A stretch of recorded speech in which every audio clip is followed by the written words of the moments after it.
အားလုံးပဲမင်္ဂလာပါရှင်ကျမတို့ရဲ့ Tell Me the Burma Story မှာပြန်လည်ကြိုဆိုလိုက်ပါတယ်ဒီညမှာတော့ပညာတဲ့အဖွားစောနဲ့နဝခံရသူဆိုတဲ့ဂမီယာဇလန်းလေးကိုတင်ဆက်ပေးသွားမှာဖြစ်ပါတယ်အခုလိုဇလန်းကောင်းတွေကိုအမြဲမပြတ်နားဆင်ဖို့အတွက်ကျမတို့ရဲ့ channel လေးကို like and subscribe လေးလုပ်ပေးထားဖို့တောင်းဆိုချင်ပါတယ်ရှင်နားဆင်ခြင်းသောဝတ္ထုဇလန်းများရှိရင်လည်း comment လေးမှာမှန်းခဲ့ပေးလို့ရပါတယ်ရှင်နတ်ဝတ်တယ်ဆိုတာကိုလူတွေခဏခဏပြောကြတယ်ဗျဒါပေမဲ့တကယ်ကြုံခဲ့လားဆိုရင်တော့မကြုံဘူးကြဘူးလို့ပြောလိုက်မယ်ဒါပေမဲ့ကျုပ်ကတော့နတ်ဝတ်တာကိုကိုယ်တိုင်ကြုံတွေ့ခဲ့ရတဲ့သူဗျဒီအကြောင်းလေးကိုခမည်းတော်သိအောင်ကျုပ်ပြောပြခြင်းနဲ့အဲ့တုန်းကလည်းကျုပ်က10နှစ်သားလောက်ပါပဲအဖွားကကျုပ်ကိုရှင်ပြုတ်ပေးခြင်းနဲ့ဒါပေမဲ့မတက်နိုင်ဘူးပေါ့အဖွားခြံက4-5 ဧကလောက်ကျဲတယ်ခြံထဲမှာတီးပင်စားပင်တွေအစုံစိုက်ပြီးတော့အဲဒီကထွက်တဲ့သီးနှံတွေကိုဖားတူဆေးမှာတက်ရောင်းတယ်ပြောရရင်ဈေးတယ်ပေါ့ဗျာဈေးရောင်းရတဲ့ငွေဟာကျုပ်တို့မြေးဖွားအတွက်စားလောက်ပင်မဲ့အလူတန်းလုပ်ဖို့ရှင်ပြုတ်ဖို့လောက်ထိစွန့်မိဆောင်မိမရှိဘူးပေါ့ဗျာကျုပ်ကိုရှင်ပြုတ်ပေးမယ်ဆိုပြီးပတ်စံကလေးစုထားလိုက်ကျမ်းမာရေးကိစ္စဖြစ်လို့ကုံသွားလိုက်နဲ့နောက်တစ်ခါပတ်စံစုလိုက်အကြောင်းတစ်ခုနဲ့ကုံသွားလိုက်ဆိုတာကြီးပဲဖြစ်နေတာဗျနောက်ဆုံးတော့အဖွားစောကထုတ်မေးရတယ်ကင်မရေနေမီကိုရှင်မပြုတ်ပေးဘူးလားဒီအရွယ်ဆိုသင်္ကန်းနိုင်တပိတ်နိုင်နေပြီတဲ့အဖွားကတော့ပြုတ်ပေးချင်တာပေါ့ဒါပေမဲ့အလိုလုပ်ဖို့စွန့်မိဆောင်မိမရှိသေးဘူးသင်္ကန်းပြေးခရဖို့လည်းမတက်နိုင်သေးဘူးဆိုတာနဲ့အဖွားစောကသင်္ကန်းတွေဘာတွေသူ့လူပါမယ်ပေါ့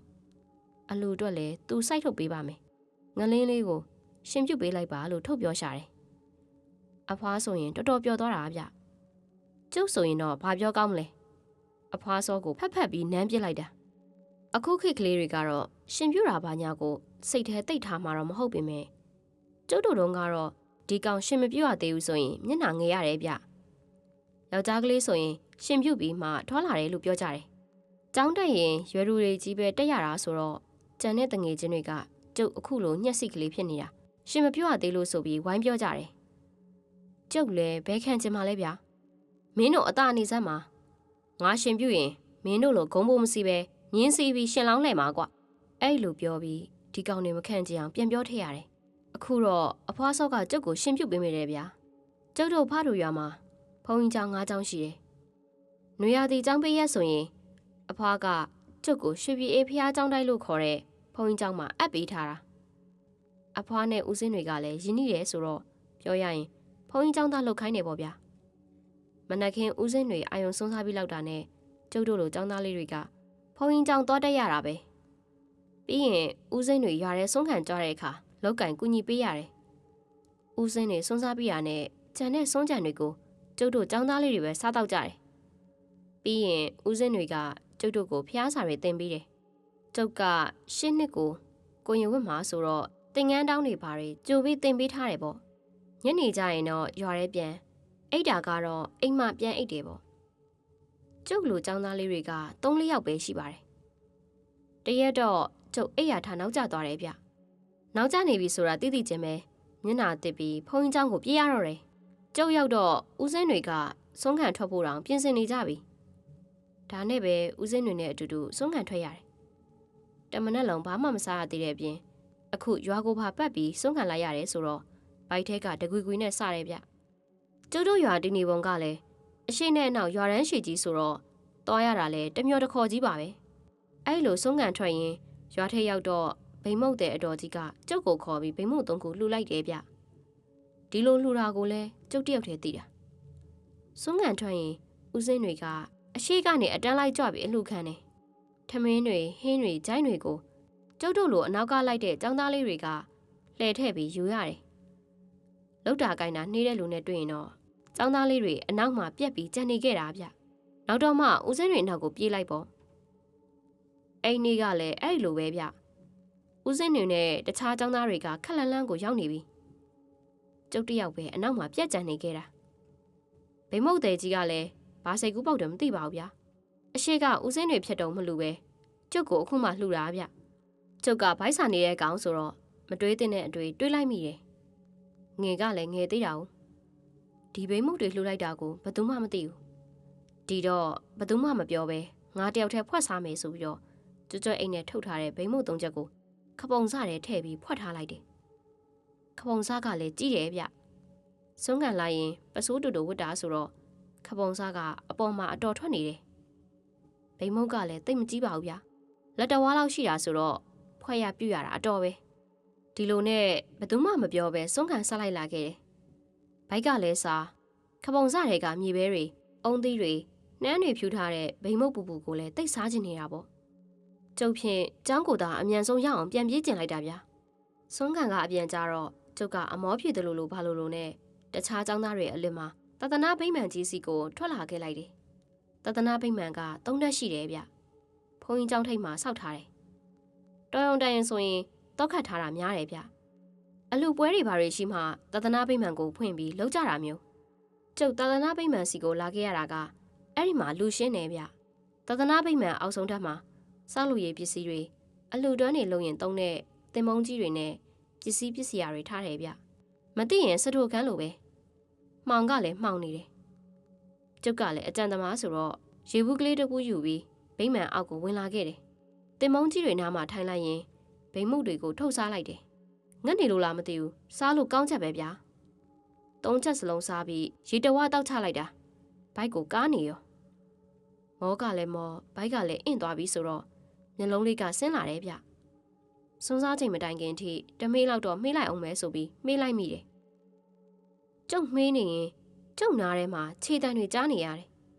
တရှက်ရှက်နဲ့ရှောက်လာတဲ့ခြေတံကကျုပ်အနားမှာရက်သွားတယ်အစားကတော့ဦးစင်းတစ်ပါးပါလာတယ်ထင်တယ်ဗျအဲ့လူကကျုပ်ကိုလှုပ်နိုးလိုက်တော့မှကျုပ်လက်နိုးသွားတယ်တေချာကြည့်လိုက်တော့ဒီလူကကရင်ကြီးတယောက်ဖြစ်နေတယ်အပေါ်ကကရင်အင်ကြီးကြီးဝတ်ပြီးအောက်ပိုင်းကလည်းကရင်ပစိုးတစ်ထည်ကိုခတ်တူတူဝတ်ထားသေးတယ်ဝဝဖိုင်ဖိုင်နဲ့လူကြီးတယောက်ပေါ့ဗျာဟိတ်ကောင်လေးထဆန်းမင်းဒီမှာဘာဖြစ်လို့လာအိတ်တာလဲကျုပ်ဘာပြောမှမသိဘူးဗျာဒီလူကြီးက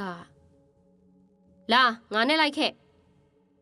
အဲ့လူပြောပြီးအရှိကနေဥဆောင်ပြီးရှောက်သွားတယ်သူခေါ်တာဆိုတော့ကျုပ်လည်းအနောက်ကလိုက်သွားမိတယ်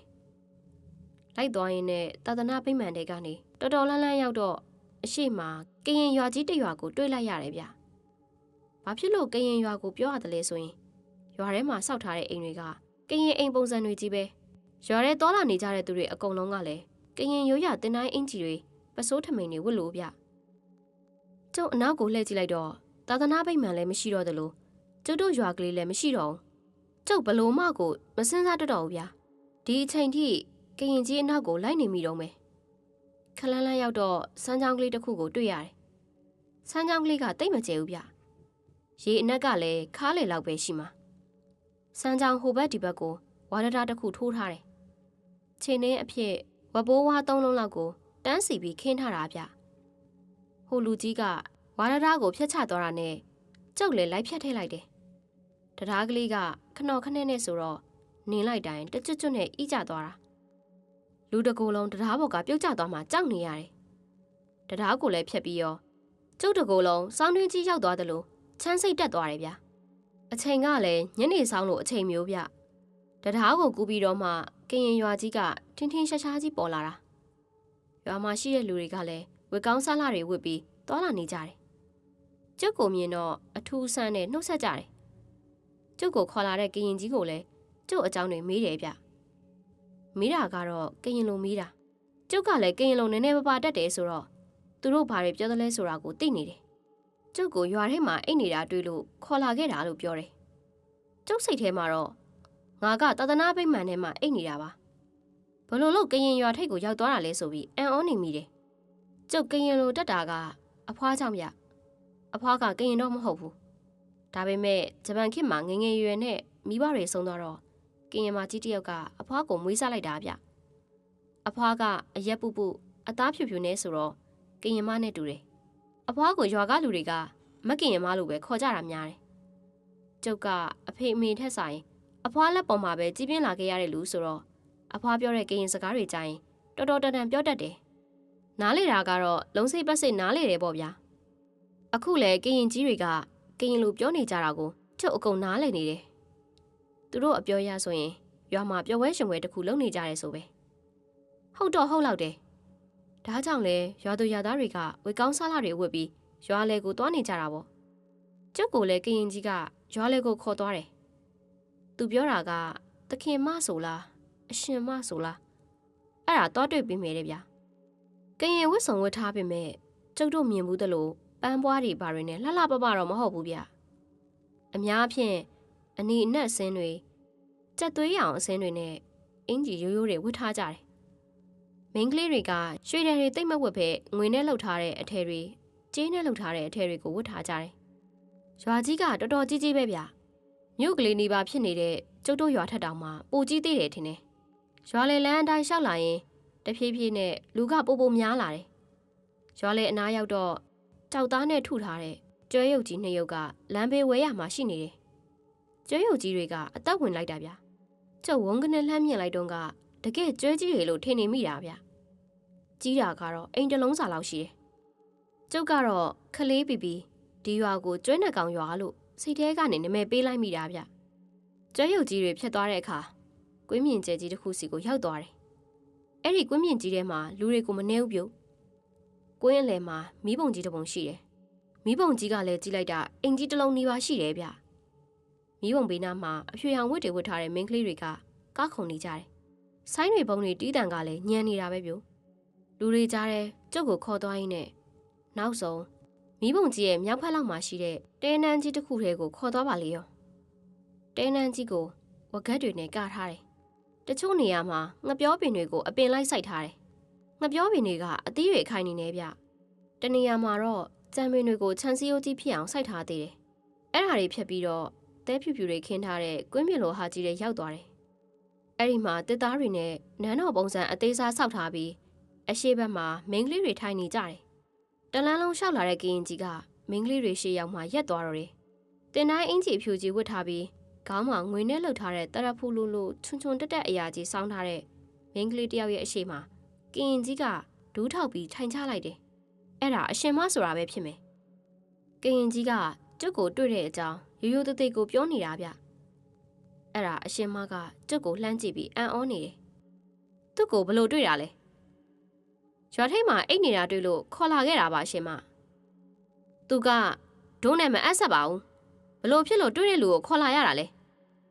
ကျုပ်လည်းရွာထိပ်မှာတွေ့ရနဲ့ဘာလို့ရမှန်းမသိလို့အရှင်မစီကိုခေါ်လာပြတာပါအေးပေါ့လေသူရောက်တင်လို့ရောက်လာတာပဲသူ့ကိုခေါ်ထားရမှာပေါ့သူတို့ပြောတာတွေကိုကျုပ်အတိတ်ပဲဖော်မရဘူးဗျမကြခင်အရှင်မဘေးနားကအဖိုးကြီးတယောက်ကမတ်တက်ထရက်လိုက်ရင်ဟိုလေအရှင်မပွဲစားဖို့အချိန်ရောက်ပါပြီပွဲကိုစတင်ပါတော့အရှင်မကခေါင်းညိတ်တယ်ဗျကျုပ်ကကရင်မဟုတ်ပေမဲ့ကရင်တွေလုပ်တဲ့ပွဲတွေကိုတော့အနည်းချင်းသိတယ်အော်ပွဲနှစ်တစ်ကူပွဲကောက်တစ်စားပွဲတွေကြုံမှုပေမဲ့အခုသူတို့လုပ်နေတဲ့ပွဲတော်မျိုးကိုတော့တခါမှမမြင်ဘူးဗျအရှင်မကကျုပ်ကိုသူ့ဘေးနားမှာခေါ်ထားလိုက်တယ်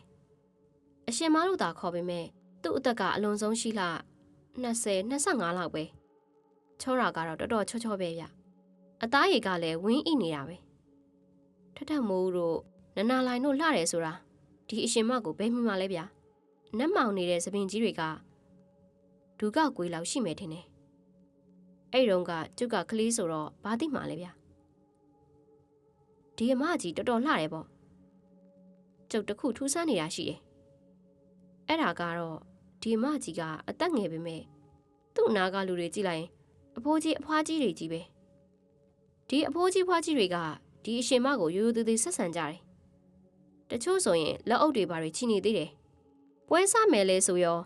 ဂျိုကြီးတွေကိုတပူပူနဲ့မှုတ်ကြတယ်ဖားစီကြီးကိုလည်းတဒိန်ဒိန်နဲ့တီးပြန်နေအရှင်မနဲ့တခြားလူတွေကဂုံကမှုလေးတစ်ခုပေါ်ကိုတက်လိုက်ကြတယ်ဂုံပေါ်ကနေကြည့်ရင်အောက်ကကွင်းကြီးရဲ့မီးပုံကြီးရဲ့ကိုအတိုင်းသားမြင်ရတယ်ကွင်းကြီးထဲမှာလူတွေကိုပြုတ်သိမ့်နေတာပါပဲအဖြူရောင်ဝတ်ထားတဲ့လူတွေကအဖြူရောင်ချင်းစုဝင်နေပြီးအနီရောင်ဝတ်ထားတဲ့သူတွေကတစုအနက်ရောင်ဝတ်ထားတဲ့သူတွေကတစုနဲ့ကြည့်ရတာလှတောင်လှနေပါသေးတယ်အရှင်မကမတ်တက်ထရပြီးတော့မီးပုံကြီးတဲ့ကိုမီးပွားစလိုအလင်းလုံးကြီးနဲ့ပြစ်ထည့်လိုက်တာမီးပုံကြီးကဟုံးကနေထတောက်ပြီးပတ်ဝန်းကျင်တစ်ခွင်လုံးလင်းထိန်သွားတော့တယ်မီးပုံကြီးကမီးတောင်မီးလျံတွေကလည်းထန်းတစ်ဖျားလောက်အထိကိုမီးလျံတွေထိုးတက်နေပါလေရောပြီးတာနဲ့လူတွေကပုံစံမျိုးစုံနဲ့ကခုန်ကြတယ် ကွင်းထဲရှိသမျှလူတွေအကုန်ကတာဗျသူတို့ကိုကြည့်နေတဲ့ကျုပ်တောင်မှတဖြည်းဖြည်းကကျင်လာတယ်ဘေးနားကြည့်လိုက်တော့လေအကုန်လုံးကတယောက်တစ်မျိုးစီကွေးနေအောင်ကနေကြတာတီးမှုန်နေကြတဲ့တေးတန်တွေကလည်းစိတ်ကိုမြူးကြွစေတယ်အားလုံးကောက်ခုံနေကြတာဆိုတော့နောက်ဆုံးကျုပ်ပါဝင်ပြီးကောက်ခုံနေမိတယ်မိဘုံကြီးပေးမှကောက်ခုံနေရင်တဖြည်းဖြည်းနဲ့ညှင်းနဲ့လာတယ်တကောင်လောက်အရောက်မှာတော့ကောက်ခုံနေတာတွေရက်လိုက်ကြတယ်အရှင်မကနေပြီးဇလုံးတစ်လုံးလိုအရာတစ်ခုကိုယူလိုက်တယ်ဇလုံးဆိုပေမဲ့ကြွေတွေဖန်တွေနဲ့လှုပ်ထားတာမဟုတ်ဘူးအုံမခွက်လိုအရာမျိုးနဲ့လှုပ်ထားတာအရွယ်အစားကဘောလုံးတစ်လုံးစာလောက်ရှိမယ်တကယ်လို့ဒါကြီးတာအုံမခွက်ဆိုရင်အုံသီးကြီးကလည်းတော်တော်ကြီးမဲ့ပုံပဲလို့တွေးမိတယ်အရှင်မကအဲ့ဒီခွက်ထဲကိုဗစက်ထဲကအရည်တွေအန်ချလိုက်တယ်အရည်တွေကနှိုးတွေလိုဖြူဖြူကြီးပြအဲ့ဒီအရည်တွေကိုဘေးနာကအဖွားကြီးကိုပေးလိုက်တော့အဖွားကြီးကအရည်ကိုအာဆွတ်တယ်ဆိုရင်လေးတောက်လိုက်ပြီးအဖိုးကြီးတယောက်ကိုလက်ဆင့်ကန်လိုက်ပြန်တယ်အဖိုးကြီးကလည်းအရှင်မအန်ထားတာတွေကိုတောက်တယ်ဗျာကျုပ်ဖြင့်ယွန်လိုက်တာပြောမနေပါနဲ့ကျုပ်ကိုအဲ့ဒါကြီးကိုတိုက်မလားဆိုပြီးတွေးပုံနေမိတယ်ကျုပ်ထင်တဲ့အတိုင်းပါပဲအဖိုးကြီးအဖွားကြီးတွေက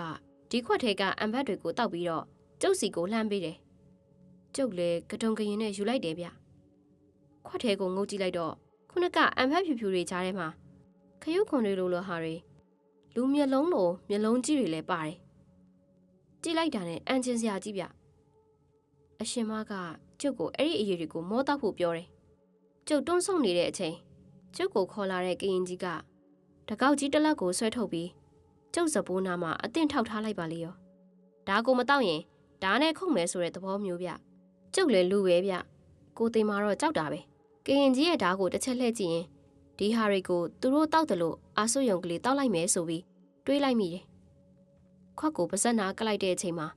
အဖွားစောရဲ့အတန်ကိုကြားလိုက်ရတယ်ကျုပ်ရောဟိုလူတွေရောအကုန်လန့်ဖြန့်သွားတယ်အဖွားစောကဘယ်ကနေဘလို့ပေါ်လာမှန်းမသိဘူးဗျသူဝတ်နေကြအတိုင်းရင်မုံအင်ကြီးလက်ရှိနဲ့အောက်ကအပွင့်အပြောက်တွေပါတဲ့ထမိန်တစ်ထည်ကိုဝတ်ထားတယ်အရင်ကအပြင်သွားရင်တောင်မွေးကလေးထောက်ပြီးသွားရတဲ့အဖွားစောကအခုကျတော့တောင်မွေးမပါဘူးဗျအဖွားစောရဲ့ခြေထောက်များပြန်ကောင်းသွားတာလားလို့တွေးမိလိုက်တယ်အဖွားစောကအရှင်မကိုကြည့်ပြီးကရင်လိုပြောတာဗျကျုပ်ဘဝမှာအဖွားစောကရင်လိုပြောတာကိုတခါမှမကြားဘူးမမြင်ဘူးခဲ့ဘူးအဖွားစောကကရင်လည်းမဟုတ်ဘူးလေသူတို့ကဗမာစစ်စစ်တွေအခုတော့ဘလို့လုပ်ပြီးကရင်လိုပြောတတ်ပါလိမ့်ကျုပ်ထင်တော့အဖွားစောကကရင်တွေကြားထဲနေပြီးကရင်စကားပြောတတ်ပုံရတယ်ဗျကျုပ်တို့မသိအောင်လျှို့ဝှက်ထားတာနေမှာလို့တွေးလိုက်မိတယ်အရှင်မကအဖွားစောကိုသိတယ်ဒီကိုဘာလာလောက်တာလဲဆိုပြီးကရင်လိုမေးတာဗျအဖွားစောကကျုပ်ကိုလညိုထိုးပြီးဒီခလေးကငါမြည်လေးပါအေးငါသူ့ကိုပြန်လာခေါ်တာပါအရှင်မကဘာမှမပြောခင်ကျုပ်ကိုခေါ်လာတဲ့ကရင်ကြီးကအိုဗျာဒီကောင်လေးကဒီနေရာကိုရောက်တင်လို့ရောက်လာခဲ့တာပဲအရှင်မကလည်းကျုပ်ကိုပြန်စီခြင်းပုံမရဘူးဗျသူကရှင်းနှစ်ခါကျရင်ကိုရင်ဝတ်ရမှာအေးငါနဲ့ပြန်လိုက်မှကိုဖြစ်မှာအေးမပေးဘူးဗျာမပေးဘူးဒီရွာကိုရောက်ပြီးတော့မှဒီတိုင်းပြန်ထွက်သွားလို့မရအောင်အဖွားစောကခေါင်းတညှိညှိနေဗျအေးလေဒါဖြင့်လည်းပြီးရပဲဒီလိုလုပ်ပါလားဒီကောင်လေးကိုနင်တို့ဖမ်းထားကြည့်လေနင်တို့ဖမ်းလို့ရရင်နင်တို့စီမှာခေါ်ထားပေါ့ကရင်ကြီးကကျုပ်ကိုနောက်ကနေတိုင်းဖက်လိုက်တယ်ဒါပေမဲ့သူ့လက်တိုးတိုးခိုင်ခိုင်ကြီးတွေကကျုပ်ကိုမဖက်မိပဲလေကိုဖက်လိုက်ရတယ်လို့မျိုးဖြစ်သွားပါလေရောကရင်ကြီးကမယုံလို့နောက်တစ်ခေါက်ထပ်ဖက်ကြည့်တယ်သူ့လက်တွေကကျုပ်ကိုယ်လုံးကိုဖျက်ချသွားတယ်ဗျကရင်ကြီးကမကျေနပ်သေးဘူးအနောက်ကိုခြေတလန်းနှလန်းဆုပ်ပြီးကျုပ်ကိုပြေးခုံအုပ်တယ်သူခုံအုပ်လိုက်တဲ့အချိန်ကျုပ်ကိုလူတစ်ယောက်ကဘေးကနေဆွဲရှိလိုက်တယ်လို့ခံစားလိုက်ရပြီးကျုပ်ကဘေးကို3ပေလောက်ရွေ့သွားတယ်ခုံအုပ်လိုက်တဲ့ကရင်ကြီးကလည်းမြေကြီးနဲ့မိတ်ဆက်သွားတာပေါ့ဗျာကရင်ကြီးကမကြေမနက်နဲ့လူးလဲထပြီးဘေးနားကလူတွေကိုအော်ပြောရင်းကျုပ်ကိုဖမ်းခိုင်းပါလေရောဘေးနားကအဖိုးကြီးတွေဖွားကြီးတွေပါကျုပ်ကိုဝိုင်းဖမ်းကြတယ်လူ10ယောက်လောက်ဝိုင်းဖမ်းတာတော့မှကျုပ်ကိုဖမ်းမမိပဲဖြစ်နေတယ်ဟိုလူကဖမ်းလိုက်ဒီဘက်ရောက်လိုက်ဒီလူကဖမ်းလိုက်ဟိုဘက်ရောက်သွားလိုက်နဲ့ကျုပ်ကိုလိုက်ဖမ်းတဲ့လူတွေအကုန်အယူကြီးတွေလိုဖြစ်နေကြတော့တာနောက်ဆုံးမောဟိုက်ပြီးတော့မြေပေါ်ပက်လက်လန်ကြကုန်တယ်အဖွားစောကခါထောက်ရင်နင်တို့မောကုန်ကြပြီမဟုတ်လားငါပြောသားပဲ ဒီကလေးကဒီနေရာနဲ့မတက်မှဘူးဆိုနင်တို့တရားလုံးဝိုင်းဖမ်းလဲဖမ်းလို့မရမယ့်အတူတူငါပဲပြန်ခေါ်သွားမယ်ကရင်ကြီးကကုန်းထလာပြီးတကောက်ကြီးကိုဆွဲထုတ်လိုက်တယ်အရှင်မကကရင်ကြီးကိုလက်ကပြလိုက်ပြီးထားလိုက်ပါသူ့ကိုသွားခွင့်ပေးလိုက်ပါအရှင်မကျုပ်တို့စီရောက်ပြီးမှထွက်သွားလို့ဘယ်ရမလဲဒီလိုထွက်သွားရောထုံးစံမှမရှိတာအရင်ကမရှိပေမဲ့အခုတော့ရှိပါစေတော့ကဲအဖွားစောသူ့ကိုခေါ်သွားတော့အရှင်မကကျုပ်ကိုကြည့်လိုက်ပြီးကောင်းလေးမင်းနောက်ဆိုအဲ့လိုမလုပ်ပါနဲ့တော့အဖွားစောကကျုပ်ပခုံးကိုလက်နဲ့ကင်ပြီးရွာလန်းအတိုင်းပြန်လျှောက်လာခဲ့တယ်ကျုပ်တို့အနောက်မှာလဲကရင်ကြီးကမုံတေတေရုံနဲ့လိုက်ပါလာတယ်အဖွားစောကလည်းကျုပ်ကိုအဲ့လိုမလုပ်ပါနဲ့ဆိုပြီးထပ်ပြောတယ်ဘာကိုမလုပ်ခိုင်းတာလဲဆိုတာတော့ကျုပ်လည်းသိချမသိတာအမှန်ပဲရွာဝင်သားအကြာကြီးရှားရတယ်ထင်ပေမဲ့ရွာထဲကနေပြန်ထွက်တော့ခဏကလေးပဲဗျအဖွားစောကကျုပ်ရှိကနေအရင်သွားတယ်ရွာဝင်တရားကလေးစီကိုရောက်တော့အဖွားစောကတရားပေါ်ကနေလှက်ခနဲဖြတ်ကူးသွားပါလေရောတစ်ဖက်ကန်းကနေကျုပ်ကိုလက်လှမ်းပြီးကြိုတယ်အနောက်ကလိုက်လာတဲ့ကရင်ကြီးကလည်းသူမကူးတော့ပဲကျုပ်ကိုပဲကူးလိုက်ဆိုပြီးပြောတယ်ကျုပ်လည်းဝါတရားလေးကိုဖြတ်ကူးလာခဲ့ရင်တရားအလေလောက်ရောက်တော့အနောက်ကတယောက်ယောက်တွန်းချလိုက်တယ်လို့ခံစားလိုက်ရပြီးစမ်းချောင်းကလေးတဲ့ကိုဝုန်းကနေပြုတ်ကျသွားတော့တယ်ကြောက်လန့်ပြီးထအောင်မိတယ်ဗျမျက်လုံးဖွင့်ကြည့်လိုက်တော့တသနာပိတ်မှန်ထဲမှာရောက်နေတာကျုပ်ဘေးနားမှာရေဘူးကလေးကလဲလို့ဗျဒါဆိုကျုပ်ကြုံတွေ့ခဲ့ရတာတွေကအိမ်မက်မက်နေတာဖြစ်မယ်တသနာပိတ်မှန်တဲ့ကထွက်လာခဲ့ပြီးကောင်းကင်ကိုကြည့်လိုက်တော့နေကမိုးနောင်မတဲ့သေးဘူးဗျ7 နာရီလောက်ပဲရှိအောင်မယ်ကျုပ်ခဏလေးအိပ်ပျော်သွားတဲ့ချိန်မှာအိမ်မက်ရှည်ကြီးမက်နေတယ်လို့ထင်နေမိတယ်ဒါနဲ့ဖုန်းကြီးကျောင်းဘက်ကိုပြန်ပြေးလာခဲ့တယ်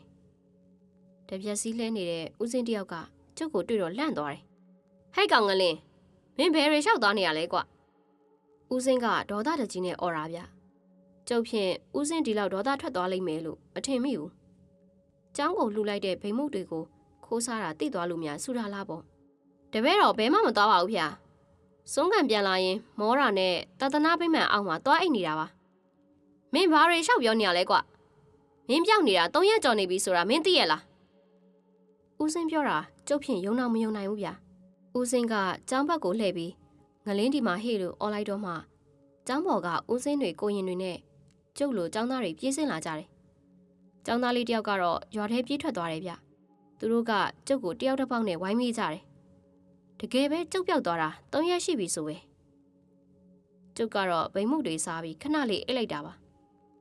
ဘလို့လုပ်ပြီး3 ရက်ကြာသွားတယ်လေဆိုတာနားမလဲတော့